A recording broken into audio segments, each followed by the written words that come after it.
Hello student, मैं विमल कुमार आप लोगों को बताने वाला हूँ लैटिट्यूड एंड लॉन्गिट्यूड के बारे में कि आखिर ये लैटिट्यूड और लॉन्गिट्यूड होते क्या है। तो आप लोगों ने ग्लोब को देखा होगा, ग्लोब पे बहुत सारी लाइनें बनी होती हैं। उन लाइनों को हम क्या क्या मतलब एक वर्टिकल लाइन होती है, एक हॉरिजॉन्टल लाइन होती है। उन दोनों लाइनों को हम क्या बोलते हैं और ये लाइनें आखिर ग्लोब पे क्यों की जाती हैं, तो इन्हीं लाइनों के बारे में आपको बताऊंगा। तो आप लोगों ने ग्लोब को देखा, ग्लोब कुछ इस तरीके का होता है। जो हमारी जो ग्लोब होता है वो एक अर्थ की संरचना है, ठीक, एक अर्थ का मॉडल होता है। उस मॉडल को तैयार किया गया जिसे हम ग्लोब बोलते हैं, और उसी ग्लोब पे जो लाइनें होती हैं उन लाइनों के बारे में पढ़ेंगे। इसमें जो लाइन होती है, इस लाइन को हम बोलते हैं इक्वेटर।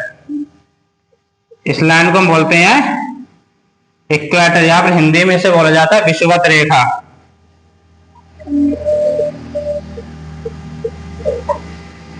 इसे हम बोलते हैं विषुवत रेखा, और ये हमेशा ये रहती है 0 डिग्री पे, क्योंकि ये बिल्कुल पृथ्वी के सेंटर में होती है, ग्लोब के सेंटर में होती है, इसलिए इसका जो डिग्री है वो हमेशा 0 डिग्री होती है।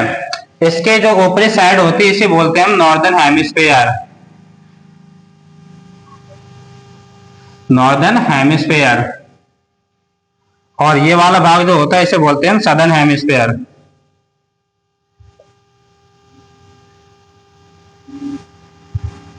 या हिंदी में से बोलेंगे हम उत्तरी गोलार्ध,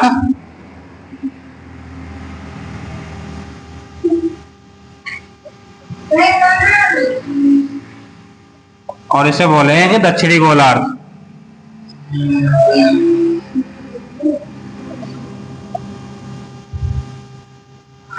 तो ये जो होती हैं इन्हीं के वर्टिकल या फिर इन्हीं के पैरेलल समानांतर एक लाइनें होती हैं।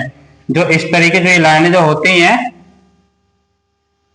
ये हमारे क्या है, इक्वेटर के बिल्कुल ही समानांतर होती हैं, इनके पैरेलल होती हैं। और जो इनके बीच का जो एंगल होता है तो यहाँ पर वो हमेशा 1 डिग्री का डिफरेंस होता है। जैसे मान लीजिए यहाँ पे 0 डिग्री है तो ये 1 डिग्री होगा, ये 2 डिग्री होगा, ये 3 डिग्री होगा। इसी तरीके से ये यहाँ पे जाता है 90 डिग्री तक। और सेम होता है सदर्न हेमिस्फीयर में, यहाँ पे दक्षिणी गोलार्ध में भी क्या आता है 90 डिग्री तक आते हैं। और जो इनके जो पैरेलल लाइन होती है, इन्हीं पैरेलल लाइन को हम बोलते हैं लैटिट्यूड। जो ये वाले पैरेलल लाइन है इन लाइनों को हम बोलेंगे लैटिट्यूड। यहाँ पर ये मान लो जैसे हम लेटते हैं तो लेटी हुई लाइनों को ही लेटी हुई लाइनों को हम लैटिट्यूड बोल सकते हैं। तो इनकी जो संख्या होती है, ऐसे मान लीजिए यहाँ पे 0 से कहां तक आया 90 डिग्री, और सेम 90 डिग्री यहाँ पे आया, तो 90 ये हो गई और 90 ये हो गई, तो ये हो गई हमारी 180। तो कहने वाले जो लैटिट्यूड है वो लैटिट्यूड की संख्या हो गई हमारी 180। और ये जिसके समानांतर थी इक्वेटर, अब ये भी तो हमारी लैटिट्यूड ही मानी जाएगी। तो एक ये हो गई, तो इस तरीके से हो गई हमारी 181 लैटिट्यूडों की संख्या। लेकिन ये बिल्कुल जो नॉर्दर्न हेमिस्फीयर सदर्न हेमिस्फीयर जो लाइन होती है केवल बिल्कुल पॉइंट पे होती है, तो इन्हें हम लैटिट्यूड लाइन नहीं कहते हैं, सिर्फ क्या बोलते हैं लैटिट्यूड ही बोलते हैं, लैटिट्यूड लाइन नहीं बोलते हैं। अगर आपसे कोई पूछता है कि लैटिट्यूड क्या होता है, लैटिट्यूड की संख्या कितनी होती है, तो लैटिट्यूड की संख्या होती है वो होती है 181। लेकिन अगर लैटिट्यूड लाइनों की संख्या पूछी जाए तो वो होती है 179, क्योंकि ये वाला और ये वाला केवल एक पॉइंट होता है, इसलिए इसे लैटिट्यूड लाइन हम नहीं कहते, केवल लैटिट्यूड ही इसे बोलते हैं। इस तरीके से हमारे लैटिट्यूड जो होते हैं वो 181 होते हैं, लेकिन जो लैटिट्यूड लाइन जो होती है वो होती है 179। तो ये तो हमने आपको बता दिया लैटिट्यूड के बारे में कि लैटिट्यूड होता क्या। चलिए आपको मैं बताऊंगा कि जो लॉन्गिट्यूड है, लॉन्गिट्यूड क्या होते हैं, कि लॉन्गिट्यूड की संख्या कितनी होती है। अब हम पढ़ते हैं लॉन्गिट्यूड के बारे में। आपने ग्लोब को देखा, मैंने अभी बताया था लैटिट्यूड के बारे में कि लैटिट्यूड लाइनें क्या होती है, लैटिट्यूड क्या होते हैं। तो इसी तरीके से होते हैं हमारे लॉन्गिट्यूड भी। जैसे मान लीजिए ये थी हमारे इक्वेटर, इसने क्या किया था, इक्वेटर ने हमारे अर्थ के ग्लोब को 2 भागों में डिवाइड किया था। पहला था नॉर्दर्न हेमिस्फीयर,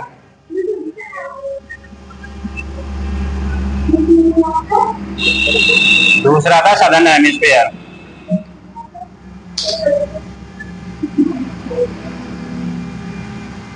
ठीक है, नॉर्दर्न हेमिस्फीयर, सदर्न हेमिस्फीयर। इसी तरीके से ये लाइन जो होती है जिसे हम बोलते हैं GMT, तो जीएमटी होती है, इसे बोलते हैं जीएमटी,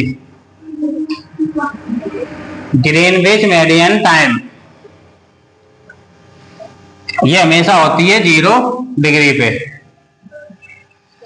जैसे जब ये ग्रीनविच जो मेडियन लाइन थी तो ये क्या करती है,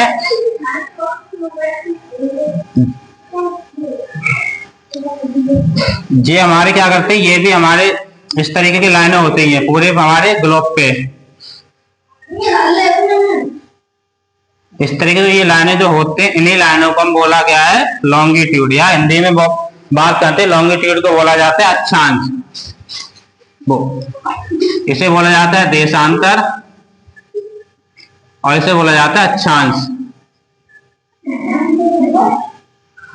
तो जो हमारी जो ग्लोब होती है पूरी होती है 360 डिग्री।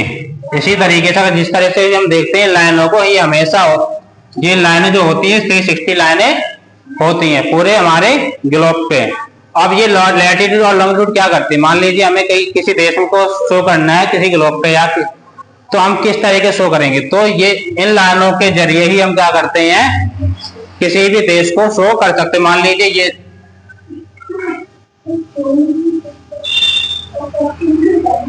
अब जो इस तरह की लाइन होगी, मान लीजिए हमें किसी देश को शो करना, मान लीजिए कोई देश यहाँ पे भी हो सकता है, तो ये पता चल जाएगा कि कौन सा देश किस एंगल पे है, किस डायरेक्शन में है। तो इसलिए ये इन लाइनों का हम यूज करते हैं। लेकिन जिन लैटिट्यूड या लॉन्गिट्यूड की हम बात करें तो इस प्रकार की कोई भी पृथ्वी पे कोई भी लाइन नहीं होती, ये सिर्फ क्या हमारी इमेजनरी लाइन होती है, जो केवल हम कल्पना करते हैं कि ताकि हम किसी भी देश को दर्शा सकें कौन सा देश कहाँ पे है।